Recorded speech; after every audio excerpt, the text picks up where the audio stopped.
Bonjour, bienvenue sur ce nouvel épisode de podcast. Je suis Nathalie, By Night Création.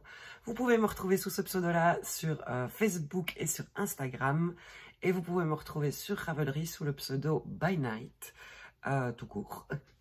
Et ben voilà, bienvenue. Ceci est une chaîne essentiellement dédiée au tricot, puisque je suis teinturière de laine dans la vraie vie et tricoteuse complètement acharnée.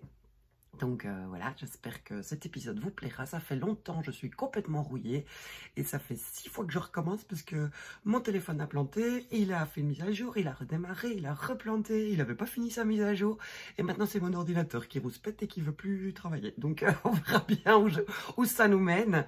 Donc voilà, mais ça n'arrange rien parce que j'ai l'impression de vous avoir déjà raconté plein de choses, puisque j'ai déjà commencé plein de fois à enregistrer et qu'à chaque fois ça a coupé. Donc j'espère que cette fois-ci c'est la bonne.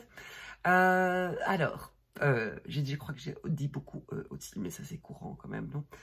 Alors, j'ai beaucoup de choses à vous montrer, puisque j'ai beaucoup tricoté, et surtout, en plus, comme j'avais pas beaucoup tourné pendant l'été, je ne vous avais même pas encore montré tout ce que j'avais tricoté pendant l'été. Donc, j'ai 4 pulls, un châle et 2 paires de chaussettes qui sont terminées. Je ne pense pas que je vais tout vous montrer cette fois-ci. Comme ça m'oblige à revenir rapidement. Donc voilà. Je voudrais vous remercier pour tous les messages de soutien à l'amour que j'ai reçus ces dernières semaines. Donc l'épisode précédent datait du 24 septembre. Je suis allée vérifier. Comme ça, je regardais aussi de quoi je vous avais parlé et ce qui me restait à vous montrer dans ce que je ne vous avais pas encore montré de ce que j'avais fait pendant l'été. C'était une longue phrase, ça. J'espère que je n'ai pas oublié la ponctuation que je l'ai écrite. Ah non, je ne l'ai pas écrite, je l'ai juste dite. Oh là là, je me fatigue déjà. Donc, alors d'abord, merci pour tous vos messages de soutien. Bienvenue aux nouveaux et nouvelles arrivées sur la chaîne. Vous avez été assez nombreux à vous abonner sur les 2-3 derniers épisodes. Et voilà, je suis un peu moins là et puis vous êtes là plus nombreux, ça fait plaisir.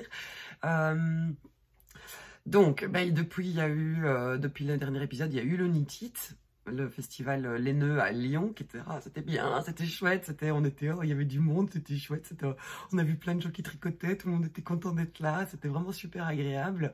C'était un bon petit voyage, un peu intense, hein, puisqu'on a voyagé, on a roulé 7 heures le vendredi, on a installé le stand, puis samedi, dimanche, on a fait le salon, et on est rentré le dimanche soir, on est rentré vers minuit, 1h du matin à la maison. L'avantage de rouler le dimanche soir, c'est qu'il n'y a pas de camion, qu'il n'y a pas de travaux et que la route est très dégagée. Mais bon, voilà. Donc le lundi qui a suivi, on n'a pas fait grand-chose.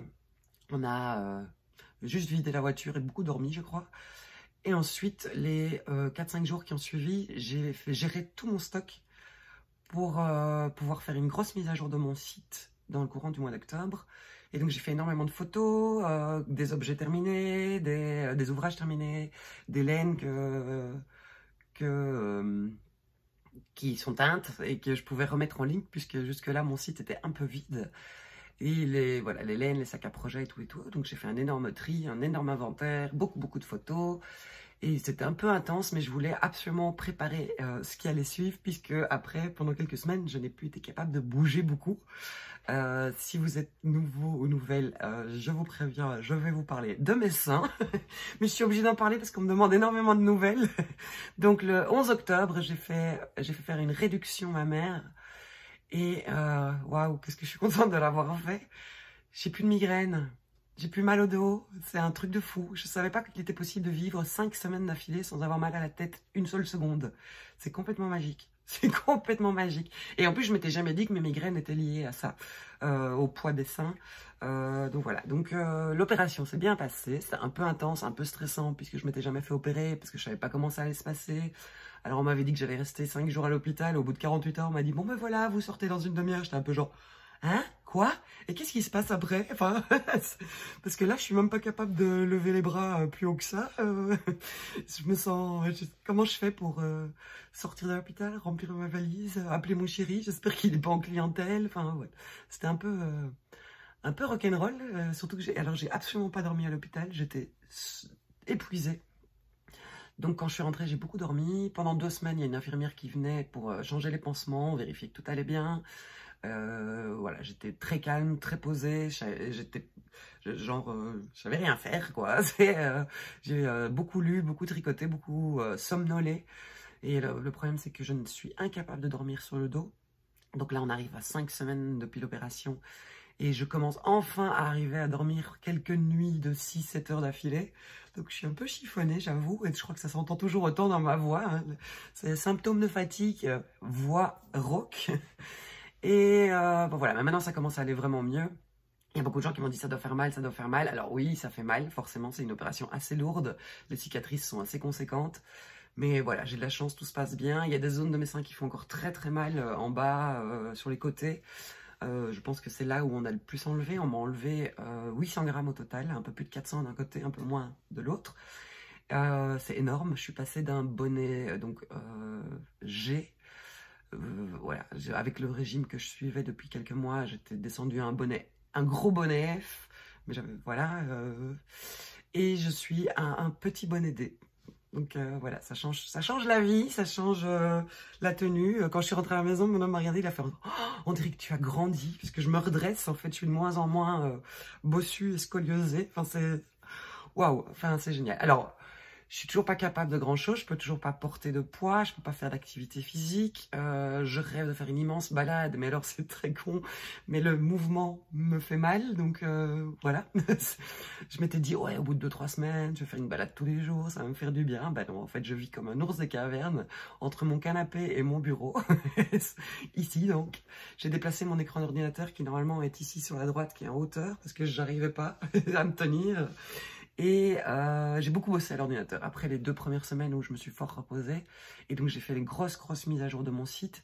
C'est-à-dire que non seulement j'ai rempli le site, mais c'est aussi j'ai essayé de simplifier au maximum les fonctionnalités du site. J'ai essayé de faire ça de façon plus dynamique.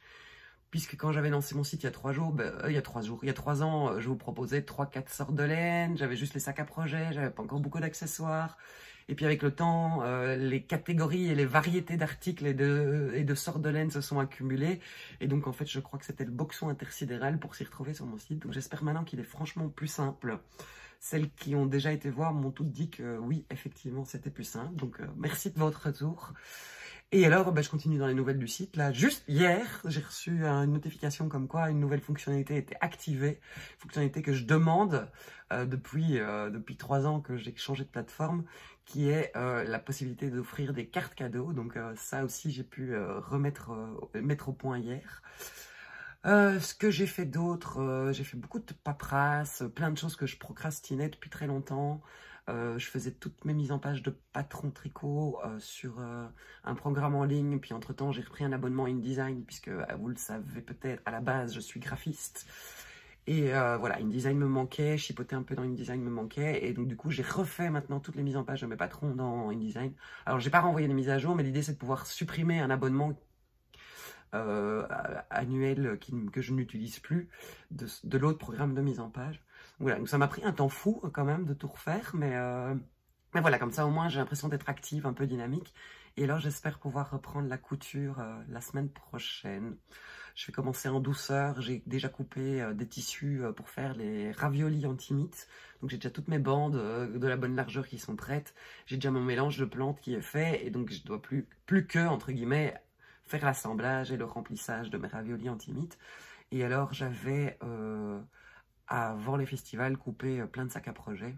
Et donc, j'espère que je pourrai rapidement refaire des sacs à projet aussi, pour ensuite m'attaquer à ma couture égoïste, puisque maintenant que j'ai perdu du poids et que j'ai perdu des nénés, j'ai plus grand chose qui me va. Alors ça va, hein, j'ai beaucoup de blouses en vol ou pivoine qui sont amples et qui vont bien, enfin voilà. Mais il y a certains vêtements où c'est pas pratique. Là, je porte un chemisier que j'ai fait dans sur base du chemisier du livre Dressed de Direndo. Et le problème, c'est que maintenant, comme il est trop large, il y a les parmentures qui passent leur temps à rebiquer pendant toute la journée. Donc je passe... Mais bon, voilà, c'est un détail. J'aime trop ce tissu pour arrêter de porter ce chemisier. C'était un tissu de chez Cousette, si j'ai bonne mémoire. Là, j'en avais acheté un énorme coupon et au salon création et savoir-faire il y a 2 ans, et j'en avais fait une longue jupe et ce chemisier, et je l'ai porté énormément, j'adore ce tissu. Bref, d'ailleurs parlant de salon création et savoir-faire, je crois qu'il a lieu la semaine prochaine, et je ne serai pas présente pour cause, puisque je ne peux encore rien porter. Je me vois mal dire bon voilà, vous installez mon stand, moi je reste debout, puis quand je suis un peu fatiguée d'ailleurs je m'assieds et puis quelqu'un désinstalle le stand, et puis hop voilà, on y va.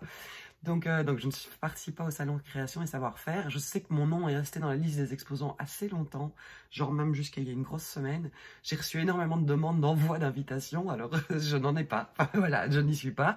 Et même quand bien même j'y serais, je n'ai pas d'invitation à offrir à toutes les personnes qui en demandent. Je m'en excuse. On n'en reçoit pas beaucoup. J'ai pas les moyens d'en acheter beaucoup plus. Le salon de création et savoir-faire, c'est un stand qui coûte très cher, qui engendre beaucoup de frais, et donc tout ce que certaines marques peuvent offrir, ben moi en tant que petite indépendante, c'est un peu compliqué.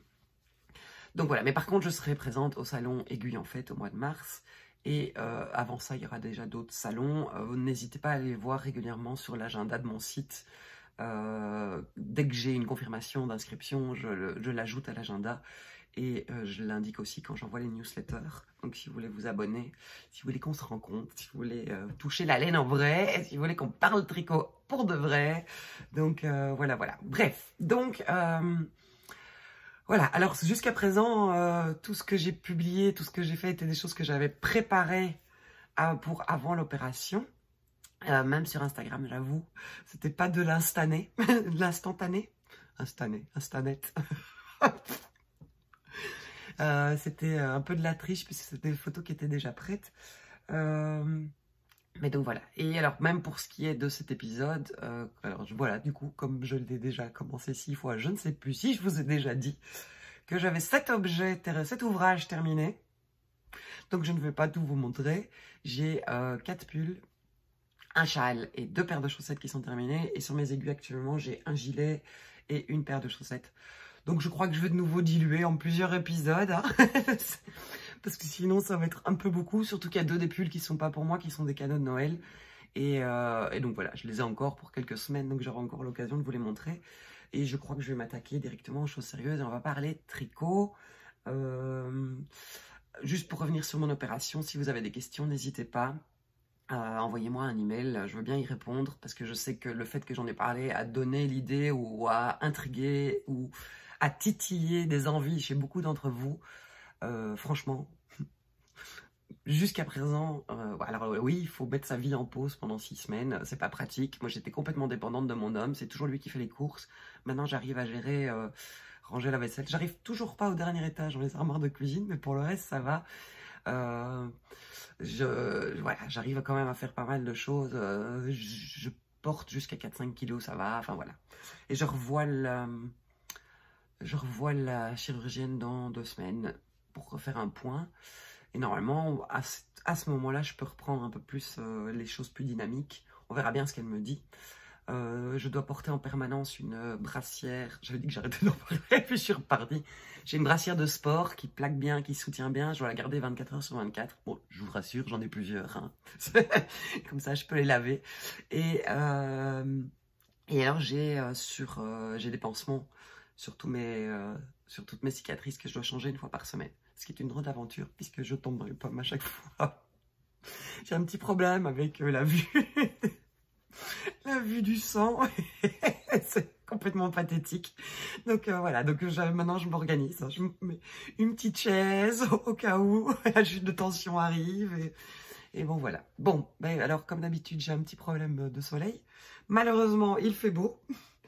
Et donc, voilà, je vais de nouveau avoir ce rayon de lumière qui va bien m'embêter. Je vais essayer de trouver une solution. Et on va s'attaquer aux ouvrages terminés. Je vais vous les présenter dans l'ordre dans lequel je les ai tricotés. Et donc, je vais commencer par un t-shirt tricoté au mois d'août.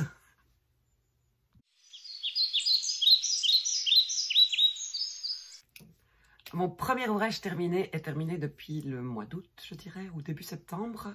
Et je vous conseille de mettre des lunettes de soleil parce que ça pique les yeux.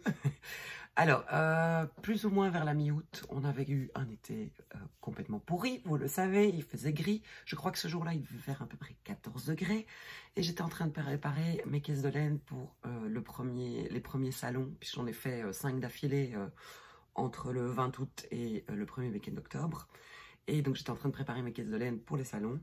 Et dans des caisses de laine de ma base Comet, donc 100% Corridel, il y avait 2 écheveaux de thym au nerfprun bien lumineux, bien jaune, qui étaient tout malheureux, en fait. Tout simplement, que personne n'avait adopté et qui voilà et qui était juste parfait pour faire un t-shirt super lumineux qui allait un petit peu ensoleiller cette journée toute grise. Et donc je l'ai commencé tout de suite en me disant en plus je passe la partie du raglan et j'ai un truc qui tourne en rond pour emmener sur les salons. Donc j'ai choisi de faire le modèle Play On de Audrey Borrego de Yarn Flakes. Attention, hein, il est jaune. Il est complètement jaune. Le voilà. Oh, il est un peu froissé. Parce que bah, du coup, en fait, je ne l'ai pas beaucoup porté. Je l'ai peut-être porté une fois. Puisque c'est malin de faire des trucs d'été quand c'est l'hiver qui commence à couler en sol. Bref. Donc, le t-shirt Play On, que j'ai fait en 100% corridé. Et là, vous avez vraiment le bon jaune qui pique les yeux. Teint au nerf brun. J'ai utilisé... Alors, est-ce que j'ai gardé ce qui me reste de laine? Je crois que j'ai utilisé, je dirais, 170 grammes de laine. Pour le faire, j'avais choisi une... Alors, donc voilà, donc j'ai eu un espèce de dilemme, et vous le savez, de commencer à tricoter des choses, alors que j'allais changer de morphologie dans les semaines qui allaient suivre. Mais donc j'ai choisi intentionnellement de faire... Normalement, c'est un modèle qui est assez loose, et j'ai choisi intentionnellement de faire une taille en dessous de la taille que j'aurais dû faire à ce moment-là. Après, j'avais pas fait d'échantillon et je crois que mon échantillon est un peu plus serré que ce que Audrey avait proposé. Je vais pas vérifier. Donc, il est quand même assez près du corps encore maintenant. Mais voilà, j'en suis assez contente. C'est un modèle... Alors, ce que je crains, c'est que quand je vais vous montrer des trucs que j'ai tricotés il y a un moment, je vais pas toujours me souvenir de tout ce que j'ai fait. Mais donc, de mémoire, on tricote, on monte les mailles et on tricote... Ah bah c'est un raglan, donc on tricote en aller-retour en faisant les augmentations du raglan pour les manches. Et alors on vient faire des augmentations le long de l'encolure. Voilà, jusqu'à un certain point. Je pense... Alors, parce que j'en ai deux qui ont le même principe d'une encolure V. Je pense qu'au moment où on commence à tricoter en rond, est le moment où on sépare les manches. Mais j'espère que je dis pas de bêtises. Et alors, le petit twist de ce modèle, c'est qu'on a cette petite dentelle ultra simplissime, mais qui l'habille un peu, qu'on vient faire sur le centre du devant. Alors, normalement, je pense que c'est une encolure en point mousse ou relottée, voire pas de maille relevée, ainsi qu'en bas, normalement, c'est aussi du point mousse. Moi, j'aime pas trop, donc du coup, j'ai fait des côtes 1-1, pareil pour l'encolure. Et alors, on a le rappel du motif sur les manches, ce que je trouvais très sympa aussi. Donc voilà, il est très très chouette. Alors, le corridel, c'est un peu chaud, mais pas trop. Donc, c'est chouette. En fait, quand je l'ai porté dernièrement avec juste un petit top en dessous et un gilet. Un gros gilet douillet par-dessus. Et donc, voilà. Et puis, ça fait du bien, ça met de la couleur. Je vais l'enfiler pour mieux vous le montrer. J'ai pas grand chose d'autre à dire. C'est un modèle de Audrey, donc on est tenu par la main du début à la fin. Le patron est vraiment facile à suivre. Si vous n'avez jamais trop tricoté de pull ou de gilet, je trouve que c'est peut-être un bon premier modèle. Voilà, si vous voulez aussi passer au tricot circulaire, ou au tricot en un seul morceau, c'est aussi un assez bon modèle puisqu'on le commence en aller-retour et qu'après on vient rejoindre à un moment où il n'y a plus d'augmentation, il n'y a plus trop de choses à faire, on doit juste tourner en rond et donc ça peut être un bon premier modèle à mon avis pour passer au tricot circulaire et au tricot en un seul morceau, je pense. Et comme premier pull, oui, je crois que ça convient tout à fait aussi puisque en gros il faut être capable de faire des augmentations et relever des mailles. Et alors, la dentelle, c'est juste des trous-trous et des mailles ensemble. Donc, c'est vraiment un chouette basique, un chouette modèle, je pense, pour quasi débutants en tricot, qui voudrait passer à l'étape supérieure. Donc, voilà. Donc, je vais le passer pour vous montrer ce que ça donne porté. Donc, je l'ai déjà montré sur Instagram, mais c'était des photos qui dataient d'avant mon opération. Comme je vous l'ai dit, j'avais fait des réserves de photos pour pouvoir montrer. Donc voilà, donc moi j'aime bien les raglans, hein. Je trouve que c'est très féminin, les emmanchures en raglan. Et voici ce que ça donne. Donc vous voyez, normalement le modèle est beaucoup plus loose. Chez moi il est encore assez ajusté. Mais donc c'est vraiment comme un t-shirt, quoi. Je le trouve très chouette. Et vous voyez, ça met du soleil, ça met plein de soleil. Et du coup, en fait, j'ai l'air verte quand je le porte. Mais bon, voilà, c'est des choses qui arrivent. Mais ah voilà, et comme ça, vous voyez ma jolie brassière. C'est très sympa, c'est très chouette. Celle-ci est particulièrement moche parce qu'il y a une espèce de truc en écaille brillante par devant. Je sais pas très bien. En fait, quand j'étais à la sortie de l'hôpital acheter les 2 brassières que j'ai, elle m'en a enfilé une. J'étais tellement bien, ça faisait tellement du bien d'être soutenue que je dis ok, on l'enlève plus, mais je vais en prendre une deuxième, la même. Elle me dit ah mais attendez, je vais vous montrer un autre modèle. Et en fait, j'avais qu'une idée, c'est bon, j'ai mes brassières, je veux rentrer, que j'ai même pas regardé ce qu'elle m'a donné.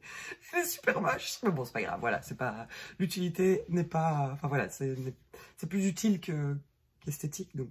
Bref, donc voilà, donc le modèle d'Audrey, je trouve vraiment que l'encolure donne bien. Je n'ai rien changé au modèle.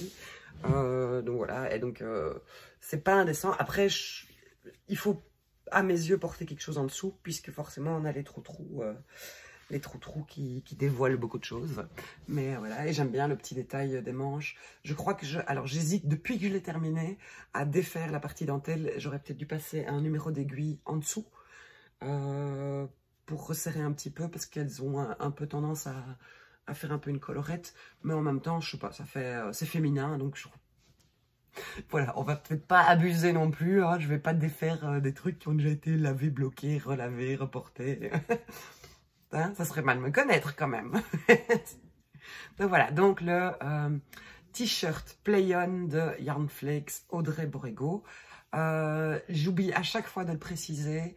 Si vous voulez toutes les infos sur les modèles et les laines que j'utilise, sous la vidéo, d'abord vous pouvez mettre un petit pouce vers le haut, vous pouvez vous abonner si vous ne l'êtes pas encore, mais alors vous pouvez aussi voir le menu, en dessous il y a un voir plus, que vous regardiez sur tablette ou que vous regardiez sur ordinateur, voir plus, et là vous avez tous les détails de tous les modèles avec les liens vers le patron.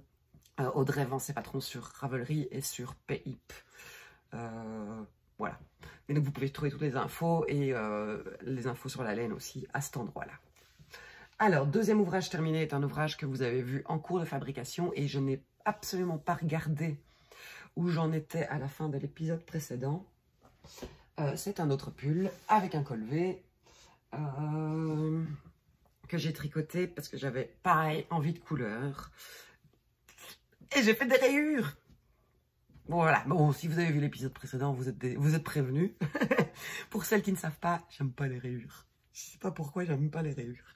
Mais bon, bref, je sais pas pourquoi. Donc ça, c'est le modèle Hint of Summer ou Hint of Summer de Isabelle Kramer, qui est un modèle qui doit dater d'il y a 6-7 ans déjà, que j'ai déjà tricoté une fois, que j'avais fait juste en coton l'été passé, l'été d'avant, je ne sais plus. Et j'aime beaucoup la coupe de ce vêtement, parce qu'en fait on peut le faire avec ou sans manches, hein, voilà, donc manche courte ou manche longue, et donc normalement il est prévu en rayures de 6 rangs, je dirais, sur tout le corps, et voilà, pour le reste c'est aussi un super chouette basique au niveau de la construction et de la fabrication. Et donc moi, ce qui s'est passé, je n'ai pas la pelote cette vidéo, c'est pas grave, j'avais adopté Atrélise. Oh, j'ai oublié de raconter le principal de ce qui... J'organise de nouveau des portes ouvertes. Le truc qu'on va... Oh, vous aimez bien quand je saute du coq à l'âne, hein, non? Donc, le premier week-end de décembre, le 2, 3, 4 décembre, 3, 4, 5 décembre, 3, 4, 5 décembre, j'organise des portes ouvertes à mon domicile et avec des invités de marque, puisque donc je proposerai Malène, mais il y aura également Trélise et la Féfile qui seront présentes. Donc n'hésitez pas à aller voir sur l'onglet agenda et je mettrai le lien ici en dessous. Bon, ben je le fais, c'est sur rendez-vous, il faut vous inscrire, il y a un nombre limité de personnes par heure, puisque je vous accueille à mon domicile, et donc forcément les pièces ne sont pas extensibles. Mais donc on a complètement hâte de vous accueillir. Je pense qu'on va passer un bon moment. Et voilà, donc premier week-end de décembre, n'hésitez pas à vous inscrire, à venir. Et alors, je sais que pour certaines personnes, j'habite un peu trou perdu. Je suis un trou perdu qui est super bien situé parce qu'on est à 20 minutes du centre de Bruxelles, hein, mais il n'y a pas de transport en commun très proche. Les gares les plus proches sont à 5 km. Mais donc sur mon site, j'ai également mis, donc il y a une partie forum qui est dans l'onglet coulisses. Et dedans, j'ai créé une rubrique dans laquelle vous pouvez vous proposer pour du covoiturage ou demander du covoiturage. Et donc voilà, donc n'importe qui peut créer une discussion et dire voilà, moi je viens de tel coin, j'ai la place pour 2-3 personnes dans la voiture et donc vous pouvez vous arranger entre vous. Et, ou alors dire ben moi je viens de tel coin et malheureusement je ne suis pas véhiculé, est-ce que quelqu'un par hasard passe par là ou peut passer par une gare, telle gare ou telle gare qui m'arrange pour passer me prendre pour pouvoir venir aux portes ouvertes. Donc voilà, j'ai essayé de faire de manière à ce que ce soit le moins coinçant possible pour tout le monde, mais donc n'hésitez pas à aller faire un tour et pareil je vous mets les liens en dessous de la... Je vous mets le lien vers le formulaire d'inscription et je vous mets le lien vers le forum de covoiturage sous la vidéo. Bref, donc Lise était déjà venue au mois de juillet pour faire des portes ouvertes et j'avais complètement craqué sur... Ah là, je me souviens pas de son nom. Oh, ça serait bien que j'ai l'étiquette quand même parce que comme ça vous voyez quelle couleur c'est, elle est vraiment chouette je trouve. Ah, j'ai l'étiquette. Donc c'est Shadow and Bone. Sur sa base Poseidon qui est son Kid Mohair et soie. Donc très lisse, voici son étiquette. Et alors la couleur Shadow and Bones. Et donc qui est une couleur, qui est cette couleur, toutes les couleurs de l'arc-en-ciel. Comme d'habitude, hein, j'avais coupé le son de l'ordinateur et puis j'ai commencé le montage et puis j'ai remis le son de l'ordinateur. Veuillez m'excuser, je l'ai recoupé mais je vais le refaire après.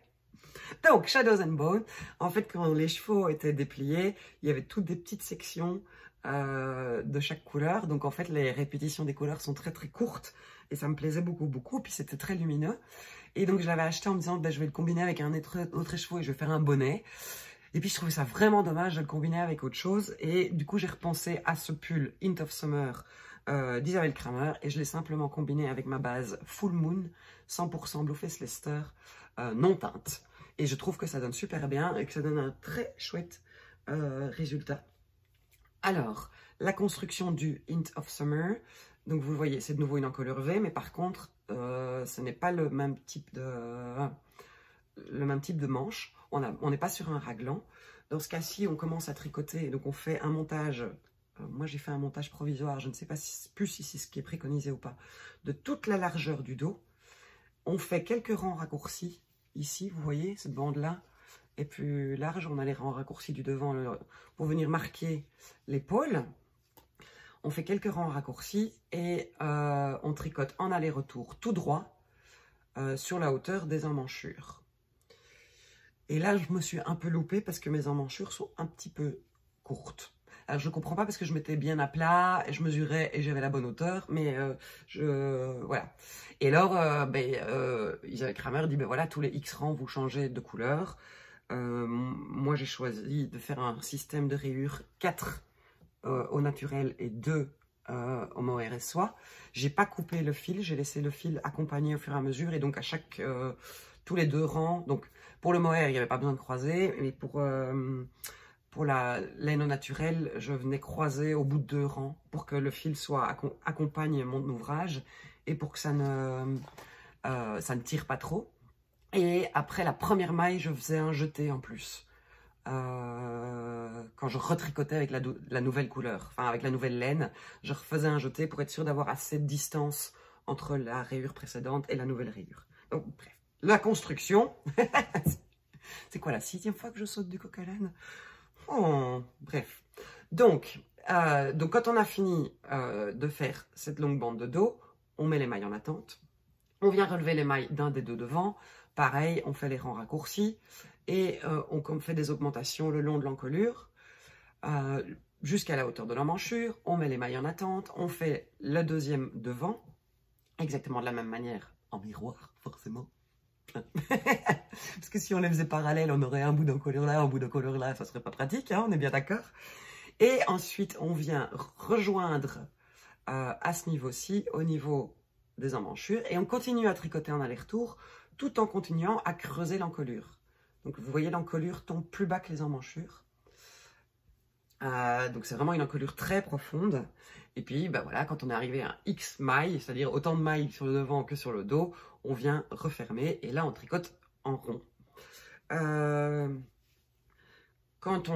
Jusqu'à une certaine hauteur. Et alors là, on a plusieurs options de finition.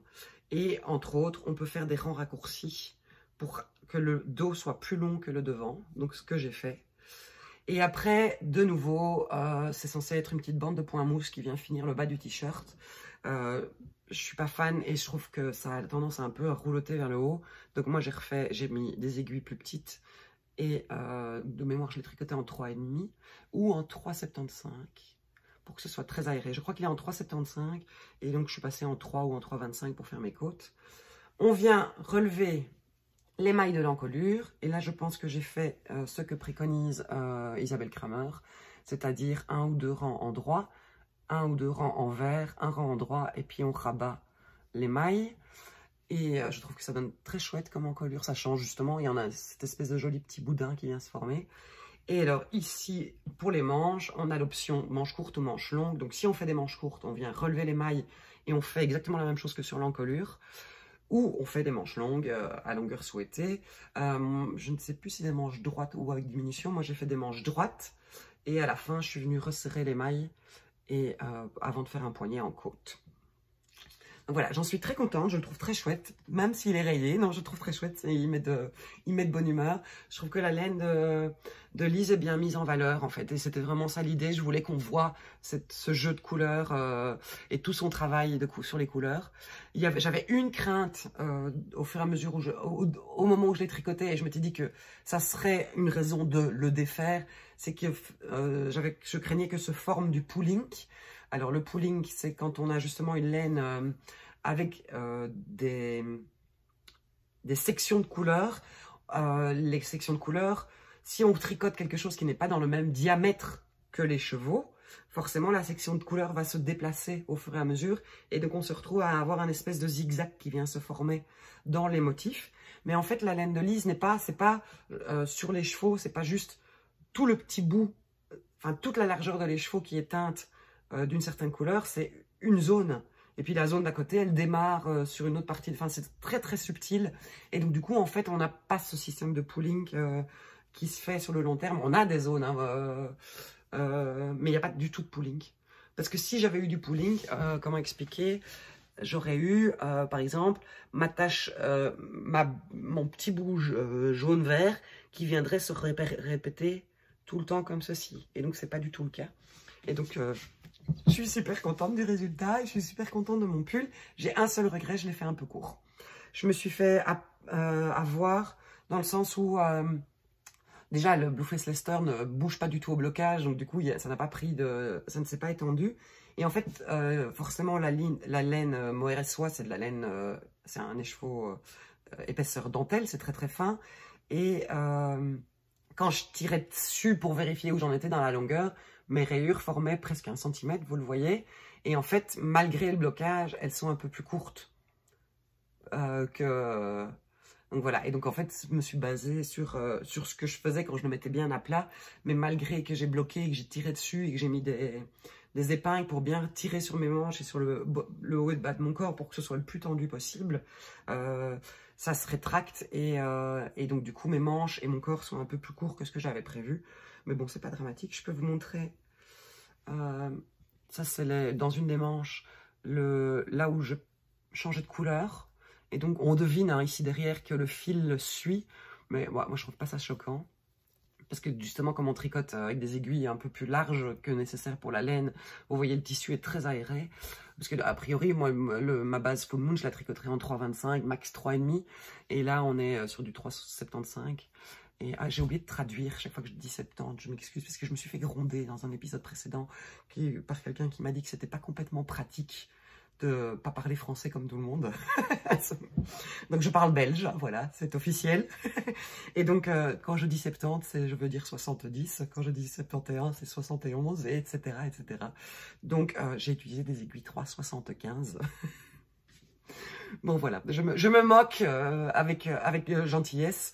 Moi je trouve ça bien quand chacun utilise les expressions qui lui sont propres et pas trop d'uniformité. Hein. Donc voilà, mais donc vous voyez, ça c'est... Alors on voit un peu le passage entre les couleurs. J'ai pas la technique, voilà, j'ai pas... c'est quoi, mon deuxième ouvrage à rayures, peut-être le troisième. Je sais qu'il y a des techniques où on va rechercher la maille du dessous, on fait un jeu de maille glissée et tout ça.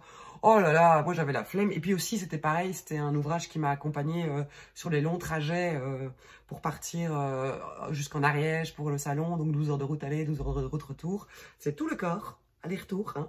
Si je me souviens bien. C'est l'aller-retour, c'est le corps. Donc voilà, donc c'était un ouvrage... transport compatible, voiture compatible et salon compatible. Donc, je n'ai pas cherché d'autres techniques. J'étais contente du résultat tel quel. Bon, ben, je vais le passer comme ça, vous voyez ce que ça donne quand il est porté. Je vais vous prévenir, attention, Nathalie va porter des rayures. Ben bon, forcément, si je vous montre un truc à rayures. Donc, vous voyez, l'encolure est plus creusée. Là, il faut clairement porter quelque chose en dessous parce que sinon, c'est fort, fort échancré. Il est très, très large, hein, puisque mon coude est là. Et les emmanchures tombent ici. Je crois que j'ai fait... Parce qu'il y a 8 ou 9 tailles, et j'oublie de préciser, je fais souvent la taille M, en fait, surtout pour quelque chose aussi large. Et de nouveau, je l'ai tricoté avant de changer de morphologie. Voilà, j'aime beaucoup le détail de l'épaule qui est plus large. Je trouve ça le rend plus féminin. J'aime beaucoup, beaucoup l'encolure et la profondeur de l'encolure. Mais, comme je vous disais, j'ai un seul regret. Il aurait pu être 5 cm plus long. Donc voilà, et vous voyez les rangs raccourcis. Pourtant, j'en ai fait plus que ce qui est préconisé. Je crois que j'en ai même fait le double de ce qui est prévu. Mais voilà. Il a un super drapé, il est très très chouette. Je suis vraiment, vraiment, vraiment contente d'avoir fait cet ouvrage et d'avoir utilisé cette laine comme ça. Mon âme est très perturbée, parce que comme il m'a jamais vu porter de rayures, il n'arrive pas à savoir s'il aime bien ou s'il aime pas. Il aime bien le fait que ce soit très coloré, mais il est vraiment paumé. Voilà. Et en vrai, hein, quand je me vois là, le retour écran, c'est quand même beaucoup de rayures. Donc voilà. Je crois que je ne l'ai pas encore photographié ni montré sur Instagram, mais voilà. Maintenant que je me sens plus mobile et mieux et que parce qu'enfiler des vêtements était très compliqué. Puisque je n'arrivais pas à lever les bras. Donc voilà, maintenant que j'arrive à enfiler des vêtements sans souci, je vais pouvoir faire une petite séance photo pour vous le présenter et l'inscrire sur Ravelry aussi, puisque ouais, je pense que c'est pas encore fait. Donc voilà, mais pareil, les détails d'Hélène et le lien vers le patron seront disponibles sous la vidéo. Donc voilà. On va passer, alors je suis en train de faire un tas de vêtements comme d'habitude, hein, parce que ça serait trop simple de ranger au fur et à mesure. On va passer à l'ouvrage terminé suivant, qui est un châle, qui est une super collaboration. Voilà, un châle que j'aime d'amour et que j'ai tricoté dans le courant du mois d'août et du mois de septembre. Non, alors je dis n'importe quoi, je l'ai tricoté en septembre.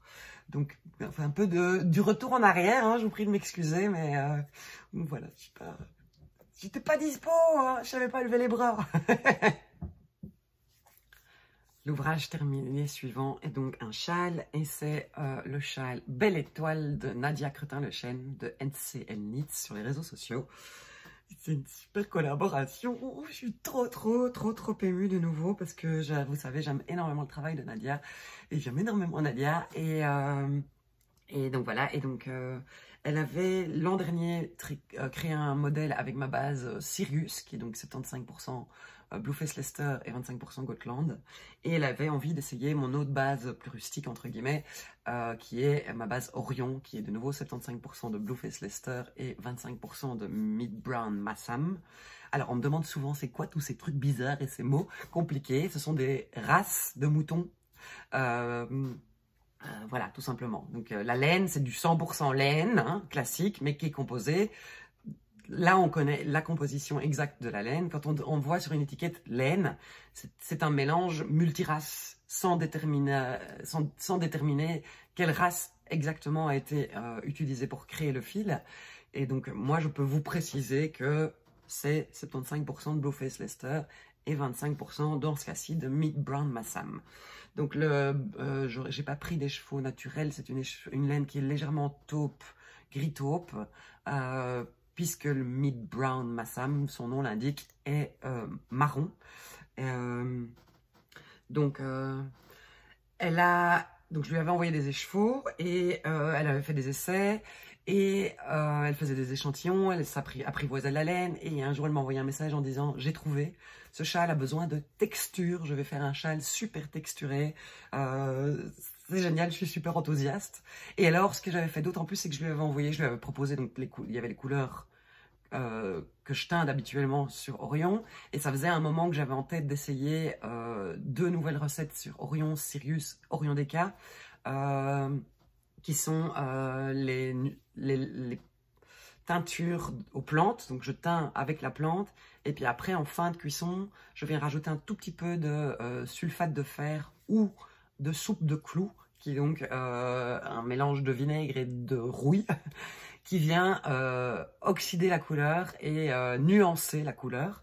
Et donc c'est quelque chose que je fais sur toutes les bases qui sont traitées entre guillemets superwash ou qui sont très solides comme le Blueface Leicester, parce que j'ai pas de crainte, parce qu'en fait la laine doit rester le moins longtemps possible en contact avec le fer lui-même. Donc en fait souvent je dois arrêter, donc sortir la laine de l'eau avant, alors l'eau est à 70-80 degrés et je dois sortir la laine de l'eau pour venir mettre le sulfate de fer, mélanger, remettre la laine, et puis je ne laisse pas dans mon bain jusqu'à la fin, parce que sinon ça abîmerait la laine si elle reste trop longtemps en contact avec le sulfate de fer. Il y a des gens qui m'ont parlé de leur expérience où ils avaient laissé genre 1 heure, 1 heure et demie, où ils avaient laissé jusqu'au lendemain, et en fait la laine elle se déchire, elle se casse. Moi j'ai fait en sorte que ça reste genre 2-3 minutes, hop, et puis après ça s'oxyde. Mais donc voilà, donc en fait j'avais très peur des chocs de température forcément, hein, puisque la laine n'aime pas les chocs de température, mais j'ai trouvé la bonne façon de faire. Je travaille sur une eau qui est moins chaude, voilà, ma pièce, comme j'ai déjà travaillé depuis un moment, elle est chauffée, il fait une trentaine de degrés avec toutes les casseroles qui ont chauffé dedans, donc le choc de température est moins élevé et ça fonctionne. Parce que j'avais d'abord fait un essai avec un écheveau de chaque, avant de me dire ok, je me lance dans un bain complet. Et donc ça faisait un moment qu'on me trottait dans la tête de lancer ces nouvelles couleurs, de proposer en quantité suffisante pour faire des vêtements ou des châles ou des autres choses, hein. Et donc du coup j'ai proposé ces nouvelles couleurs à Nadia et elle a eu un gros coup de cœur pour la Orion teinte avec la noix de Galles. C'est génial, j'espère vraiment que vous aurez les mêmes renvois de couleurs sur vos écrans, parce que là c'est parfait ce que je vois. C'est ni gris, ni violet, un peu entre les deux, un peu violine, comme souvent, hein, la noix de Galles. Il y a mon écheveau qui s'est défait. Il se déroule. Il se déroule. Donc voilà, donc ça c'est le coloris Orion noix de Galles. Et donc ça c'est la couleur qu'a utilisé Nadia pour créer le châle Belle Étoile. Tant que j'y suis, je peux vous montrer l'autre nouvelle couleur, qui est, donc ça c'est le même principe, je teins, donc ça c'est teint à la noix de Galles puis nuancé au sulfate de fer. Et ça c'est teint au cachou, qui me donne d'habitude des marrons. Roux et nuancé au sulfate de fer. On a un gris qui est un peu plus taupe, un peu plus marron justement. Donc voilà, et donc ça c'est sur les deux nouvelles couleurs sur Orion. Là c'est un petit peu trop clair, mais vous voyez les nuances, et là on est vraiment dans les bonnes luminosités. Tant qu'à faire, je vous les montre sur Sirius. Voilà la bonne couleur. Voilà, c'est un gris un peu plus froid, mais enfin, en fait, c'est même pas, il n'est pas plus froid, il est plus taupe. Et là, il est vraiment dans les violines. Et alors, on a la même chose sur Orion DK, forcément. Donc, ça, c'est ma base fingering, 400 mètres pour 100 grammes. Et ça, c'est ma base DK, donc, qui fait 240 mètres pour 100 grammes. C'est une question qu'on me pose souvent aussi. Qu'est-ce que c'est fingering? Qu'est-ce que c'est DK?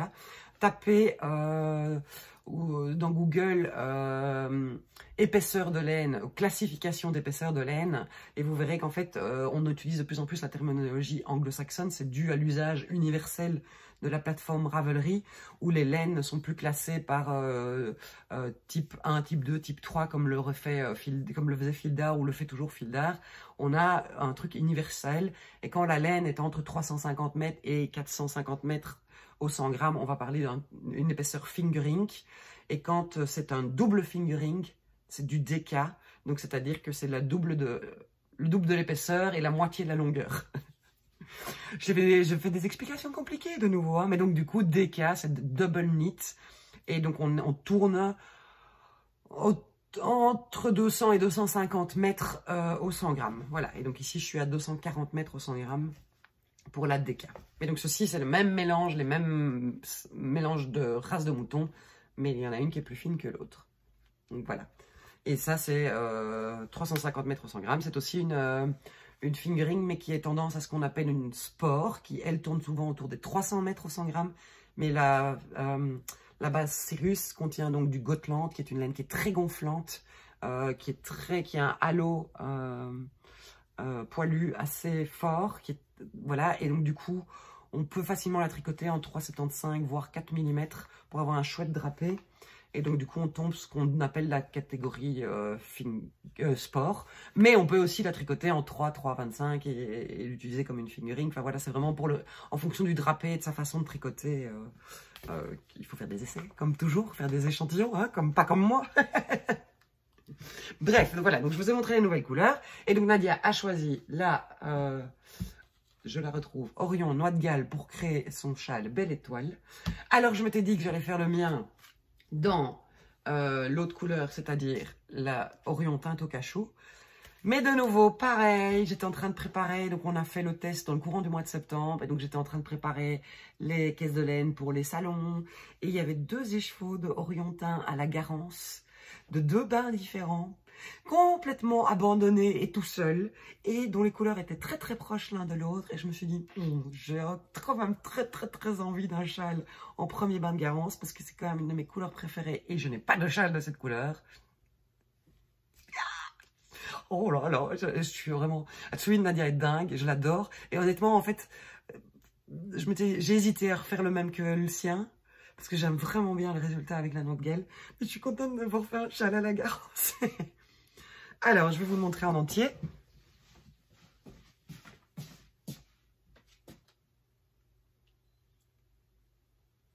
Voilà. Le châle en entier, vous voyez, c'est un grand châle triangulaire symétrique. Donc, on commence par ce qu'on appelle le gardeur tape ici. Donc, c'est un système où on vient faire une toute petite bande, un tout petit rectangle, et puis on vient relever les mailles là, là et là. On place les anneaux marqueurs et alors on fait des augmentations le long de cette bordure, le long de cette bordure et le long d'une maille centrale qui dans ce cas-ci est glissée sur les rangs droits et tricotée sur les rangs envers. Et alors tout le châle est recouvert de smock. Donc en fait c'est un principe, vous le voyez, de côte 2-2. Donc on tricote quasi tout le châle en côte 2-2 et sur certains rangs on vient mettre des mailles sur une aiguille à torsade et on les enroule d'une certaine manière, et puis on les remet sur l'aiguille à tricoter, et donc c'est ça qui va créer les smocks. Donc en fait, ça a l'air super impressionnant, comme souvent les points que sélectionne Nadia pour créer ces châles, et c'est ultra facile à réaliser, c'est vraiment très très chouette, et personnellement je trouve que c'est joli dans les deux sens en fait. Voilà, on a tout à fait un autre effet, c'est un peu plus géométrique de l'autre côté, et voilà, et donc ça faisait un peu comme une constellation d'étoiles, et c'est pour ça qu'il s'appelle le châle Belle Étoile. Quand on a fait tout son grand panneau de smock, on vient faire quelques rangs en point mousse et on rabat en faisant des picots. Enfin des chaînettes, ce sont des chaînettes dans ce cas-ci. Donc ce sont des mailles qu'on tricote en plus, qu'on rajoute en plus pour venir faire ce rabat. Et je le trouve vraiment, mais juste dingue, j'en suis complètement fan. Et ça y est, c'est bon, je peux vous le montrer. Je vais vous les montrer, donc je vais pouvoir le porter et ça va être mon châle préféré. Alors, bon, là je fais n'importe quoi. Je suis tellement impatiente de me le mettre autour du cou que je l'enroule n'importe comment. Donc le châle triangulaire, vous le savez, moi j'aime bien les grands châles triangulaires bien profonds, bien enveloppants. Et donc on peut le porter type bandana, et alors il est bien chaud, bien moelleux, bien...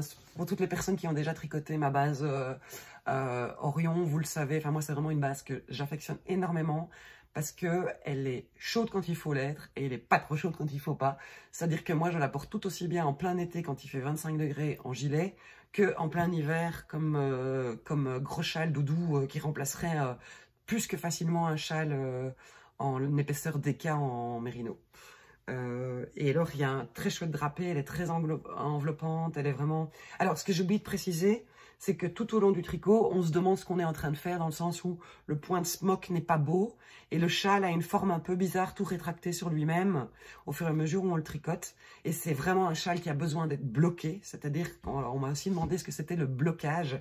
Alors, le blocage, c'est pas un bon terme, à mon avis, parce que c'est de nouveau une traduction littérale des termes anglo-saxons, en anglais, on dit qu'il faut block un ouvrage, block a project, mais c'est en fait la mise en forme de l'ouvrage, c'est-à-dire qu'on va le tendre, on va l'humidifier, un quart d'heure, 20 minutes pour que toute la fibre absorbe bien de l'eau.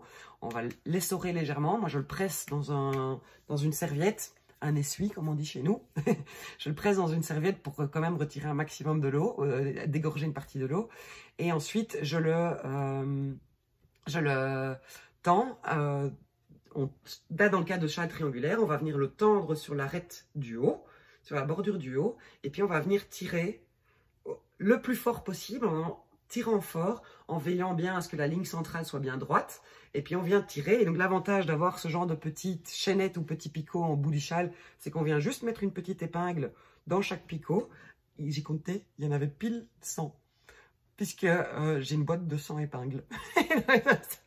Et donc on vient tendre, et on vient tirer très très fort pour mettre en forme et pour dévoiler le point. Donc voilà, c'est ça le blocage d'un tricot. Mais personnellement, je ne suis pas convaincue par l'usage en français du mot blocage. Je pense que le mot mise en forme est beaucoup plus adapté et explique mieux ce que ça veut dire. Donc je ne sais pas du tout. En fait, je me suis déjà dit qu'il faudrait que je regarde dans des vieux bouquins de tricot quel était le terme utilisé. À l'époque où on tricotait un pull en morceaux, on allait tricoter le devant, puis on allait tricoter le dos, puis on allait tricoter les manches, tous de façon indépendante. Et après, on venait les assembler en les cousant. On faisait la mise en forme avant d'assembler à la couture.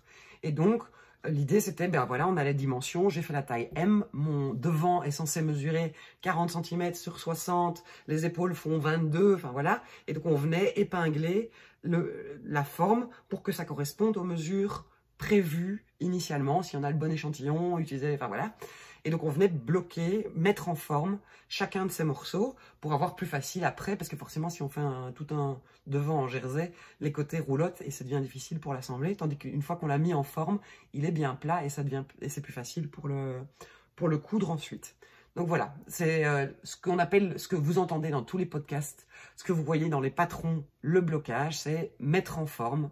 Voilà, et donc sur le patron du châle, ben, on a une indication de la taille finale du châle. Et donc, a priori, quand on le met en forme, quand on fixe tous les points pour bien tirer dessus et bien dévoiler le point de smock, dans ce cas-ci, ou un point de dentelle dans d'autres cas, on obtient la taille finale prévue par la designer. Parce que sinon, à la base, ce châle-ci, je pense qu'il faisait presque la moitié de sa taille avant d'être bloqué. Puisque les côtes de 2 et l'effet de smock rétractaient fort les mailles et le tissu. Et voilà, et donc ça devient un truc, vous voyez, il est très aéré. Je ne sais plus s'il se tricote en 3,5, 3,75, 4...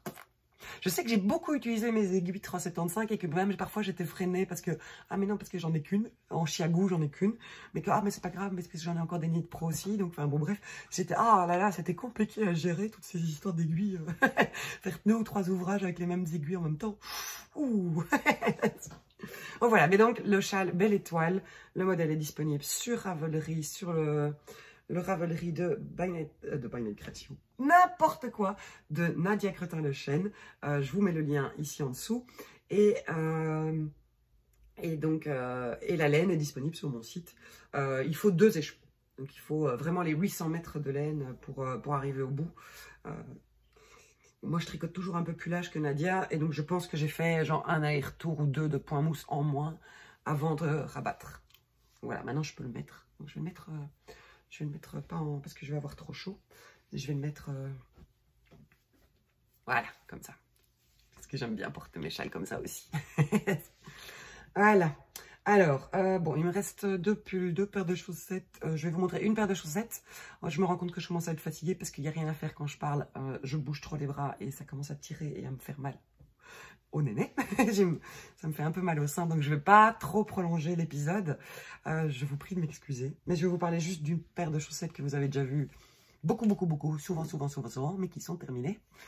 Ce sont les chaussettes d'Arabella Fig. C'est un modèle de Knit Spirit que j'ai tricoté dans ma base Gaia, qui sont donc des duos de laine à chaussettes dans lequel on a un écheveau de 50 grammes et un écheveau contrastant de 25 grammes de laine, 75% mérino, 25% polyamide nylon. C'est la même chose, hein. En fait, nylon c'est en anglais et polyamide c'est en français. Mais voilà, la majorité des teinturières utilisent la terminologie anglo-saxonne et donc on est sur du mérino-nylon. Les chaussettes d'Arabella Figue donc, avaient été créées par Gaëlle de Nispirit en 2018. Le modèle avait été créé dans le cadre de l'action de l'écheveau solidaire. À l'époque, Lily, qui est derrière l'écheveau solidaire, contactait chaque mois, il y avait un patron offert et une teinturière qui offrait une partie, qui créait un coloris unique et qui reversait une partie des bénéfices à l'association des chevaux solidaires. Tout ça a permis à Lily de récolter assez d'argent pour pouvoir monter son entreprise maintenant de teinture, puisqu'elle vous propose aussi maintenant de la laine qu'elle teint elle-même.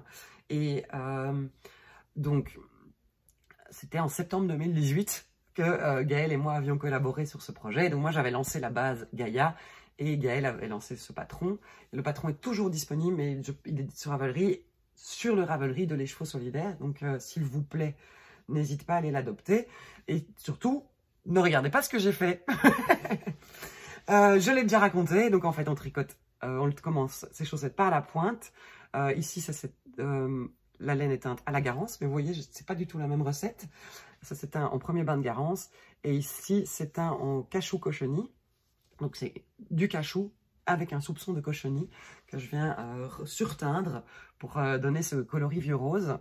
Et normalement, il y a un point texturé très chouette à faire, mais qui me blessait le poignet.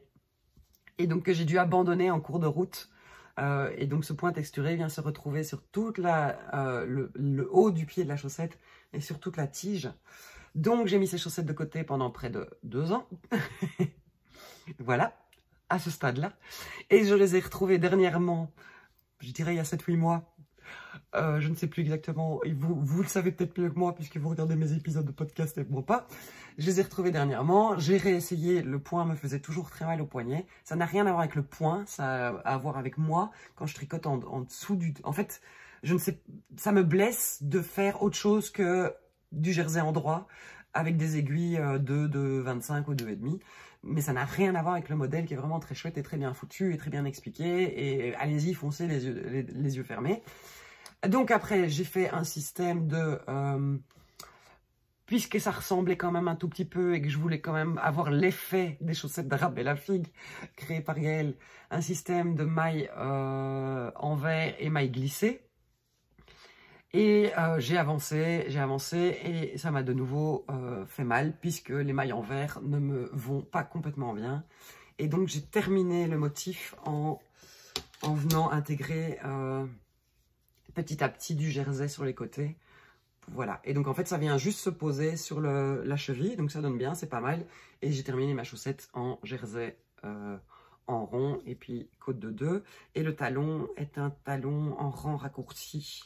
Alors je pense que ce n'est pas le talon qui est prévu dans le modèle.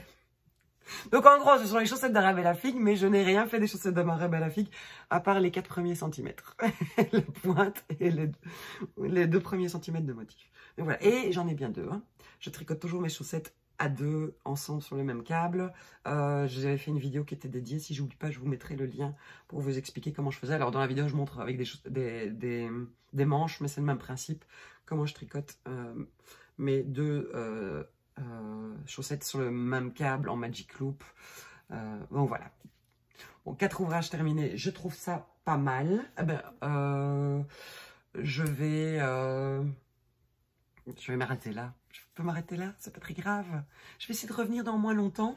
Bon, voilà, ça dépend de mon état de fatigue, de mon état d'énergie, et ça dépend aussi du fait que mon homme soit là ou pas. Aujourd'hui, il est parti en clientèle toute la journée, donc c'est plus pratique, parce que sinon, je devrais m'interrompre régulièrement. Je vous l'ai déjà dit, on a une seule grande pièce, donc s'il veut venir se chercher un café ou quoi, c'est compliqué de devoir m'interrompre. Je m'interromps déjà assez toute seule comme ça. Si en plus quelqu'un d'autre s'y met, où va-t-on? Où va-t-on? Ouais, je sais pas, je vais réfléchir. Je vais peut-être commencer le montage et je vais voir si je reviens ou pas. Bon, j'ai regardé, j'ai fait le montage, on est pile à 1 heure. Donc, je vais vous montrer un de mes ouvrages en cours, qui est une paire de chaussettes. Comme ça, je me garde 2 pulls et une paire de chaussettes encore à vous montrer dans le prochain épisode. Et puis, peut-être que j'aurai fini le gilet que je suis en train de faire. Donc, oui, je sais pas. Ouais, j'espère que vous m'en voudrez pas de pas faire trop long. Alors, bah oui, c'est dingue, hein, parce que là, je vous parle enfin, voilà, j'ai fini les chaussettes commencées il y a 3 ans. J'ai une autre paire de chaussettes qui est terminée. Et j'en ai commencé une 3e. Un truc de fou, quoi. Voilà, les chaussettes, elles étaient tournées un peu au ralenti. Après, j'avais besoin d'ouvrages faciles à tricoter et dodo canapé compatible. donc voilà. Et alors, je me suis refait une paire de chaussettes. Je peux vous montrer un petit bout, hein. Voilà, ça c'est l'autre paire de chaussettes qui est terminée. En fait, je les ai montées pour avoir un petit truc facile à tricoter à l'hôpital pendant l'opération. Enfin, pas pendant l'opération. Bizarrement, je n'ai pas tricoté pendant l'opération. Enfin, je pense pas. Ils m'en ont pas parlé, ils m'ont rien dit. Mais après, et puis surtout après, à la maison, hein, où j'étais juste comme ça, à moitié endormie, à essayer de trouver du sommeil et en faisant du tricot en rond répétitif. Bref, donc voilà, donc j'ai fini une autre paire de chaussettes. Et alors mes parents sont venus manger il y a 10 jours, je venais de terminer cette paire de chaussettes. Et ma maman a dit, ah, tu fais de nouveau des chaussettes, parce que je pensais que tu faisais plus de chaussettes. Mais tu sais, il y a 6-7 ans, tu m'as offert une paire de chaussettes, et qu'est-ce que je les porte, et qu'est-ce que je les aime. Ding dong, c'est bientôt Noël. Donc, j'ai commencé une paire de chaussettes pour ma maman. Alors, j'ai gardé tous mes laines à chaussettes, je vous ai déjà dit, moi j'en ai beaucoup des fluos, des très rigolotes. Alors, elle m'a dit, donc, elle m'a décrit les chaussettes que je lui ai offertes et à mon avis, c'est encore des chaussettes en Fabel de Drops. Donc, je suis sur le popotin que ces chaussettes soient toujours en bon état puisqu'elle les met dans ses chaussures de rando et tout.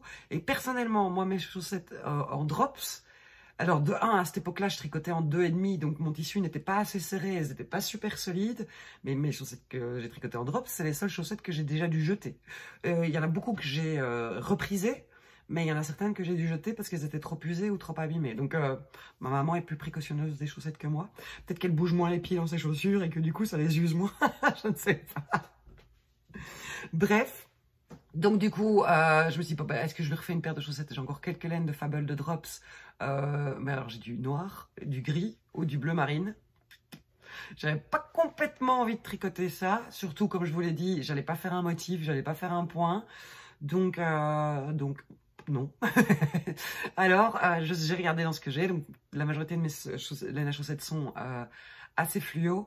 Et sinon, j'avais acheté il y a quelques mois quelques écheveaux sur le boutique Le Bruit des Aiguilles, qui fait des laines autorayantes à chaussettes. Et donc là, c'est le coloris L'Horizon des événements. Et c'est un écheveau de 50 grammes. Donc normalement, je devrais avoir assez. Ma maman fait du 37 en pointure. Donc, j'ai commencé le coloris L'Horizon des événements. C'est ceci. On a donc... alors, c'est amusant. Donc là, vous avez plus de contraste. Les couleurs sont moins contrastées à l'écran. En vrai, en écheveau ou en cake, j'avais l'impression que c'était des rayures noires, beige, bleu ciel et blanche. Et en fait, on se rend compte que c'est du gris. Voilà, voilà ce ton un peu noisette caramel, du noir et du bleu ciel. C'est une très jolie surprise au tricot. Je dois avouer, en fait, quand j'ai reçu les écheveaux, je me suis dit, oh, les couleurs, elles sont un peu palichonnes, c'est un peu tristounet. Mais voilà, c'est très classique. Pour ma maman, c'est très chouette. Mais en fait, c'est quand on les tricote qu'on se rend compte qu'elles sont pleines de vie, en fait. Elles sont pas uniformes, justement, le gris s'est révélé, le bleu même s'est révélé. Donc voilà. Et donc, comme je vous disais, voilà, je tricote les 2 chaussettes en même temps sur le même câble. Je vais tricoter jusqu'à une certaine longueur. Après, je me souviens absolument pas. Je vais regarder sur Internet pour trouver quelle est la longueur de pied que je dois faire pour une taille 37. Puisque moi, je chose du 40. Mais en plus, je me rends compte que j'ai tendance à faire mes chaussettes beaucoup trop longues. Genre, les dernières que je viens de finir, celles-ci, elles sont au moins 4 cm trop longues. C'est ralent, hein? Mais bon. Et... c'est pas grave, je les utilise comme chaussons, elles n'iront pas dans des chaussures puisque ça rentrera pas. Mais donc du coup, il faudrait que je vois où je dois m'arrêter pour être à genre 3 cm du talon. Là, je mettrai un fil provisoire d'une autre couleur pour venir faire le talon après coup. Comme ça, je continue mon cercle jusqu'à avoir la même hauteur de cheville que la longueur de pied. Et voir ce qui me reste comme laine, voir si j'ai assez pour faire les talons. Voilà. Si j'ai pas assez pour faire les talons, ben, je prendrai n'importe quel reste de laine et je ferai un talon en coloris contrasté.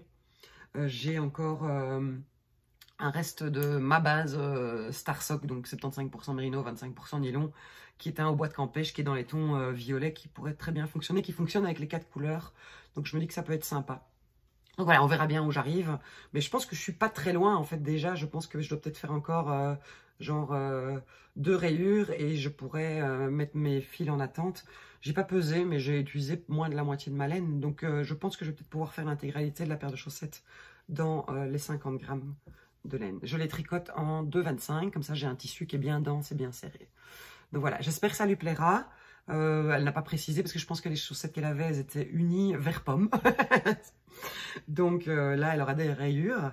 Et je me dis que même si j'arrive au bout, j'entendais des bruits bizarres, mais c'est rien, c'est le chat qui grimpe. Elle est obsédée par les cartons pour le moment. Donc alors j'ai reçu beaucoup de cartons ces derniers temps. Et donc elle est obsédée par les cartons. Et donc je dois planquer toutes les boîtes en carton que je voudrais pouvoir récupérer pour pouvoir envoyer des colis. Et parce qu'elle vit sur des cartons. Et donc, en fait, finalement, il y a des boîtes qui sont un peu trop défoncées et que je laisse traîner partout pour que le chat puisse vivre dans ces cartons. Et donc là, elle est sur un carton. Bref. Ah bah oui, mais voilà, je vais vous parler de carton, après. Donc voilà, mais donc les chaussettes en coloris, l'horizon des événements de le bruit des aiguilles. Oui, je vais vous parler un tout petit peu, mini peu du Heartwarming Cal, puisque il est terminé. Donc,